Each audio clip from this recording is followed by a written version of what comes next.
Okay, once again, welcome to our FB Live. This is Doc Rudy, speaking. So if you are new, please like and share and subscribe and follow. Like and share and follow if you are new. So last time I had talked about the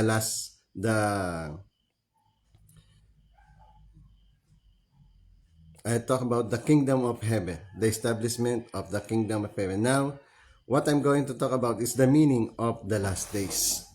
So I think we need to be clear about the meaning of the last days, so as to give us the clear view, the clear picture, and at the same time the knowledge and the preparation that we are going to do in order to face the last days.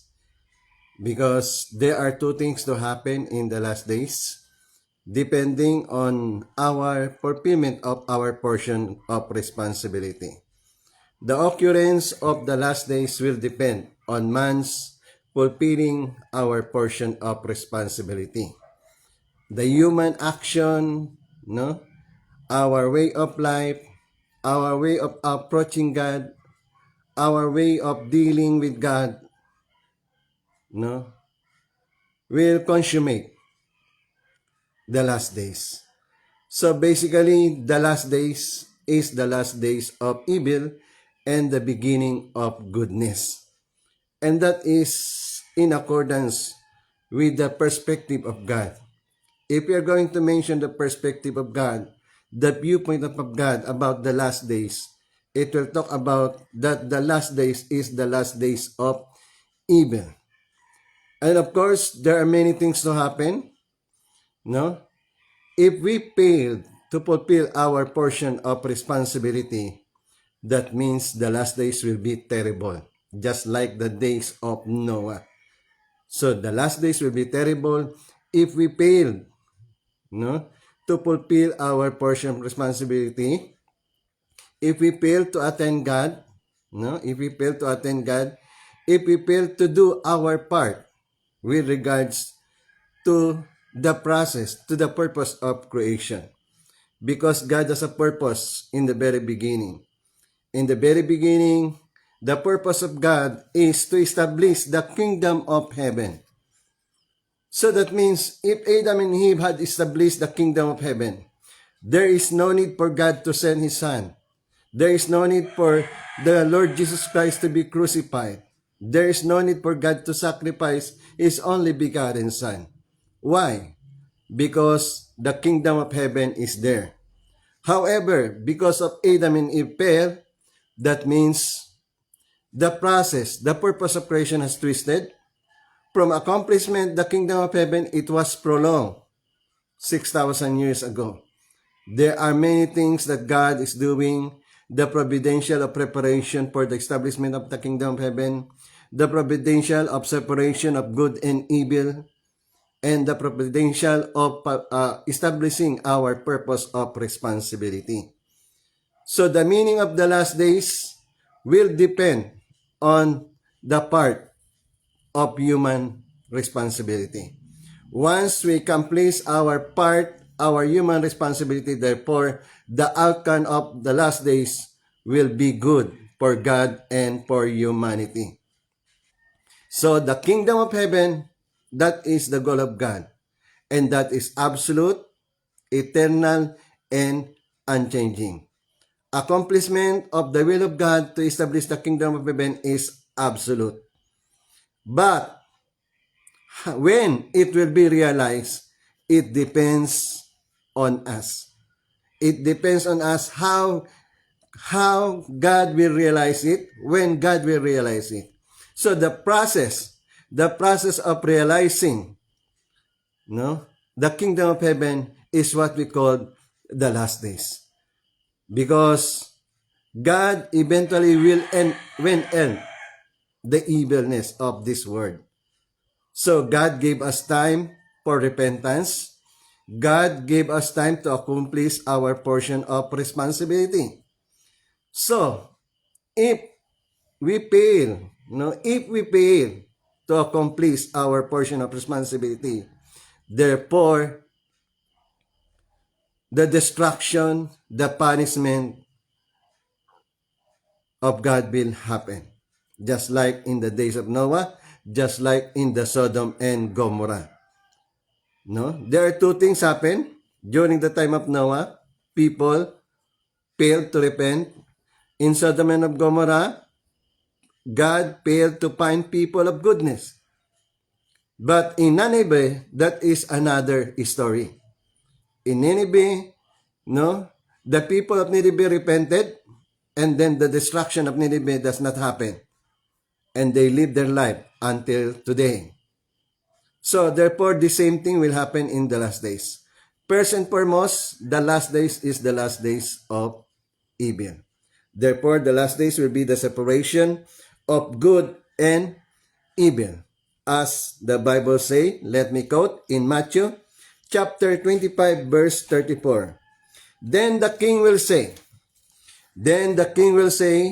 to this on his right, Come, you blessed by my Father, take your inheritance, the kingdom prepared for you since the creation of the world. So that means there will be a separation, a selection process by God in the last days. If man failed to do his portion responsibility, if the Lord and Savior Jesus Christ arrive, that there is full of sin, there is full of immorality, there is full of evilness, then separation of goodness will happen, and then the selection process will happen, and then eventually the destruction. The destruction.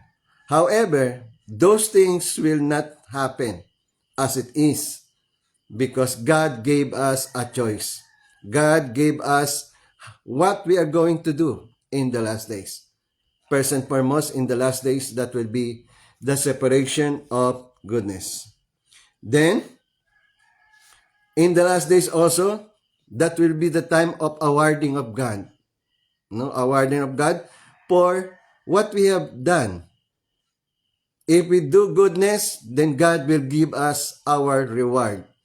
That means in the last days, that will be a time of reward and punishment depending on the portion of human responsibility, depending on how we accomplish our responsibility. Then, eventually, if man failed to repent, if man failed to acknowledge God, then that will be, the last days will be the judgment of the evil people. The evil people. But God is hoping that judgment, the destruction of the people will not happen. Because God does not delight to see people will suffer the consequence. But we need to do our portion of responsibility. In order not to suffer the consequence, we need to fulfill our portion of responsibility. Human responsibility is essential for God's will to be accomplished. For God's will to be accomplished, then human responsibility is essential. Just like when God said, when God created Adam and Eve, when God created man, God rested. Why God is rested? Because the process after the creation of Adam and Eve, that is human responsibility. The process of growing into maturity, the process of Adam and Eve becoming matured individual, that is the human responsibility. Of course, God's responsibility is still there because of the force of principle. Of course, there is the provision of air, sunlight, food, everything, food, clothing, shelter. That is a part of the portion responsibility of God. But the growing period of man into maturity, the growing period of man to become an individual perfection of man, that is part of human responsibility that needs to be accomplished.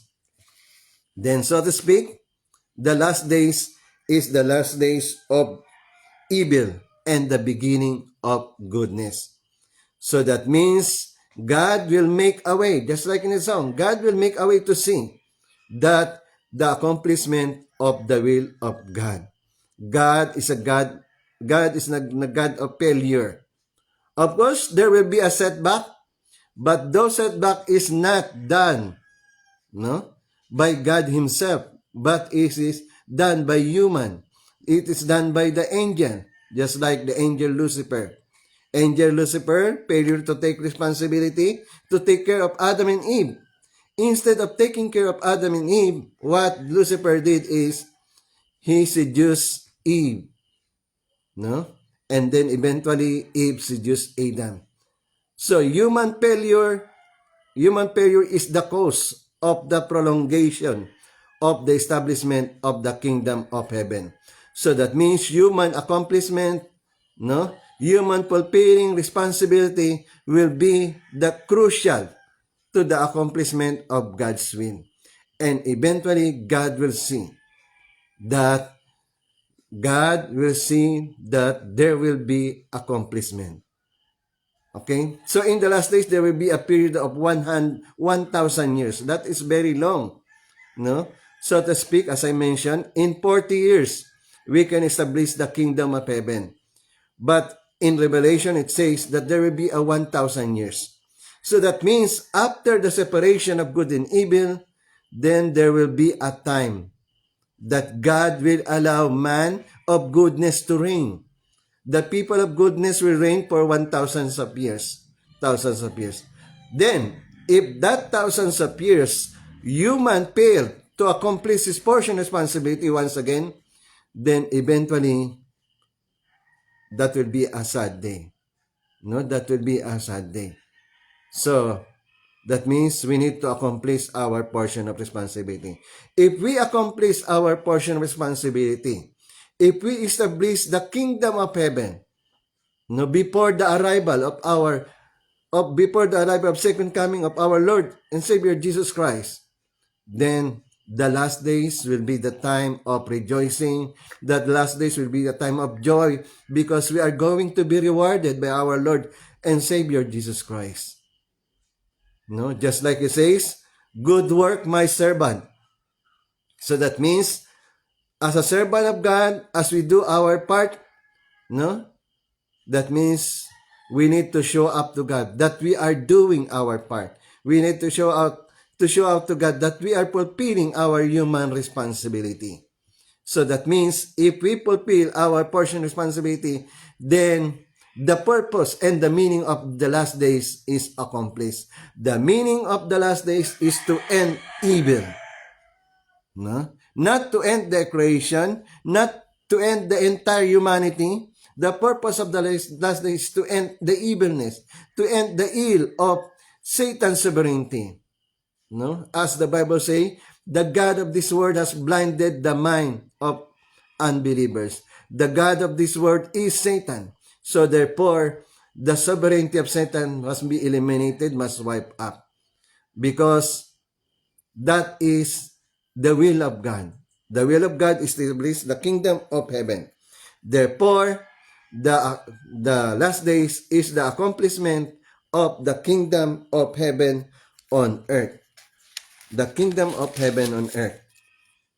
Then, how to avoid the punishment? It's very easy to be rewarded by God. How to be rewarded? How to be awarded by God in the last days? What we are going to do is only to fulfill our portion of responsibility. In order to be rewarded by God in the last days, in order to accomplish the will of God, the kingdom of heaven, we need to accomplish our portion of responsibility. No? Then, number one is we need to repent. Just like in the time of Noah, just like in the time of Jonah, precisely in the time of Jonah, in Nineveh or Nineveh, the people repented. When the people repented, what God did, He did not execute the punishment. He did not execute the judgment. But God allowed the people of Nineveh to live on. Why? Because they repented. Now, when Jonah approached the king, he said, king, God will destroy. God will punish. God will punish the Nineveh. And then what the king did? He make a decree. No, he make a decree that everybody should repent, even the creation, even the animals. No? So what they did, they put ashes. No, they put ashes in their head, in their body, and they put also ashes in the animal. That signifies, that symbolize their repentance, their sincere repentance. So that means if we going to repent, the last days will be the time of rejoicing. The last days will be the time of harvesting the reward of God, the crown of glory. No? The crown of glory will be ours because we did our portion of responsibility. The secret in order to be rewarded by God and to avoid the punishment of God is to fulfill our portion of responsibility. Once we fulfill our portion of responsibility, then God will rejoice and humanity will be spared. And then God will give us the reward, the crown of life, the eternal life. No?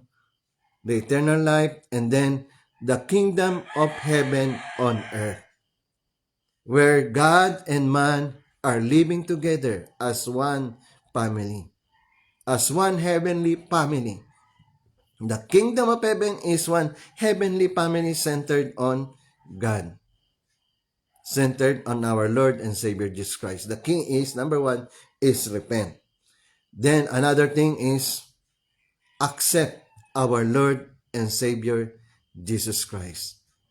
The key there is to accept, because God sent His Son in order to execute, in order to let the people repent, in order to let the people be saved from their sins.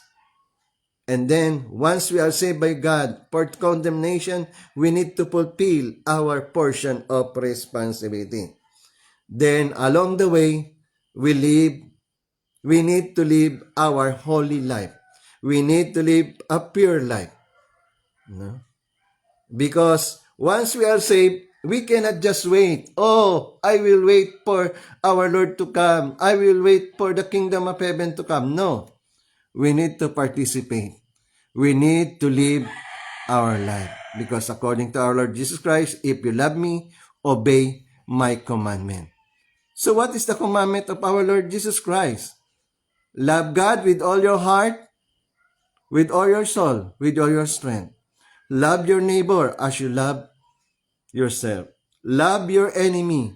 And then serve one another. Then another thing is we need to attend God faithfully. We need to attend God faithfully.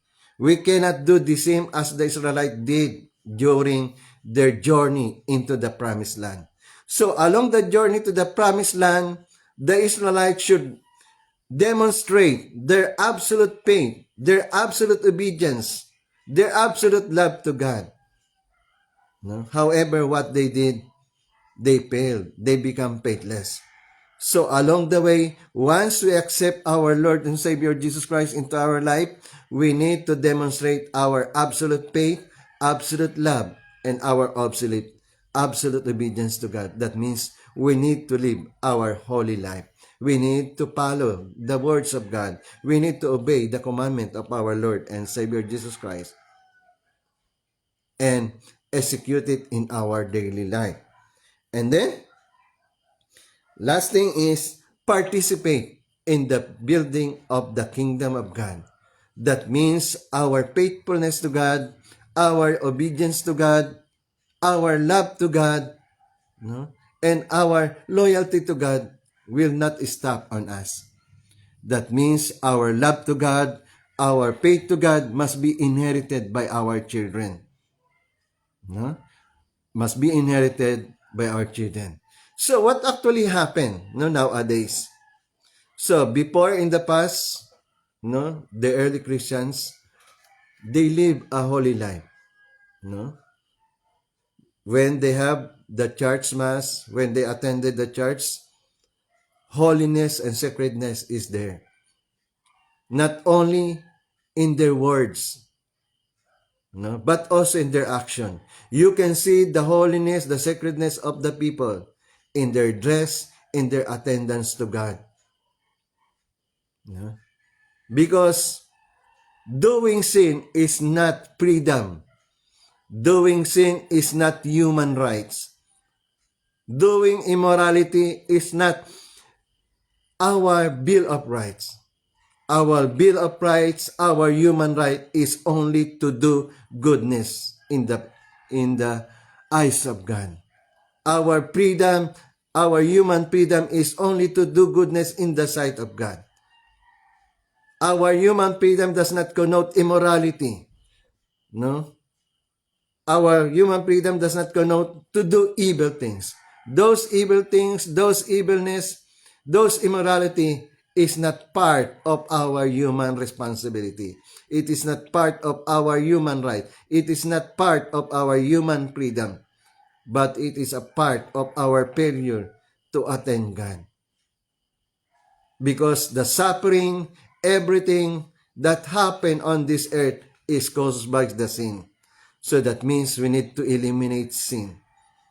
Then, along the way, we need to eliminate the evilness, the evil, the devil we need to eliminate in order to live a righteous life towards God, with God, participate with God, attend God with holiness. So that means, so to speak, the last days, first and foremost, will be the separation of good and evil. If we failed our portion of responsibility. But if we do our portion of responsibility, the last days will be the time of rejoicing. The last days will be the time of jubilee. The last days will be a time of happiness to receive the award coming from God. Okay? Well, it depends on us. That means, beginning today, the Bible says, now is the time of salvation. We need to fulfill our part. We need to live our holy life. And then we need to accomplish. In 40 years, we can accomplish the will of God. And God will provide us. Because in Revelation it says, God will provide 1,000 of years in order to accomplish the kingdom of heaven. If that 1,000 years consume in the same manner as the 6,000 years, then eventually, God will execute judgment. No more if, no more but, no more, God will no more asking repentance, but right away, God will execute judgment. So why wait for 1,000 years? Why wait for our Lord Jesus Christ to come before doing our part? We can do our part as we wait for the Lord Jesus come. And then once we do our part, and then the Lord Jesus Christ come, it says, good work, my son. Good work, my faithful servant. This is your reward. The reward is living in the kingdom of heaven with God.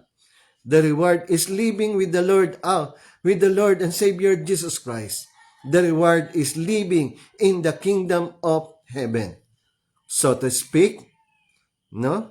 Before our life ends, then we will see that the kingdom of heaven is realized. So now, we have to be reminded ourselves that the last days is the last days of evil. It shall be a time of receiving the award from God. It shall be a time of rejoicing. No? Time of rejoicing. To see that we are all literally, we are living on the kingdom of heaven. And we need to do our part. So on this process, no, on this FB Live, how can you participate? You can participate in then spreading this message by like and share and then follow. And then you can hook up my FB Live. The moment you see that I am in the FB Live, I am broadcasting in FB Live, you can hook up and then spread it to the rest. Whoever are you, No? Whenever are you? We need to fulfill our portion of responsibility. No? God will not select whatever your brand is, but God will select how good are you. God will select how good are you in the last days. God will not select what brand are you, but God will select how good are you, how you are doing fine with your portion of your responsibility. We need to fulfill our portion of responsibility in this time. Beginning today, no, there are many prophecy, there are many pronouncement that 2025 must be the year that God will accomplish His will. No? We will not wait for the another thousands of years. Within these 40 years, for 2025 to 2065, we can accomplish. And then, once the our Lord Jesus Christ arrive, we will receive our reward. Our reward is living in the kingdom of heaven. Please take your part. Spread this news that the last day should be the last days of doing our part, doing our portion responsibility, and then accomplishment of the kingdom of heaven on earth. Beware that we will not caught up doing things against God. Beware that we will not caught up doing bad things against God in these last days.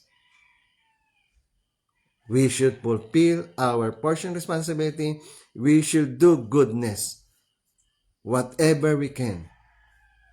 Okay? So thank you once again. If you are new, please like and share, no? And then follow. And I hope to see you again for my next FB Live. So my topic for today is the meaning of the last days. The meaning of the last days is the last days of evil, accomplishment of God's will.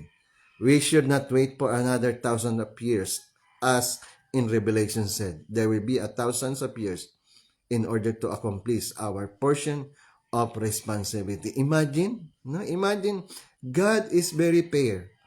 God is very loving. That God will give us another thousands of years.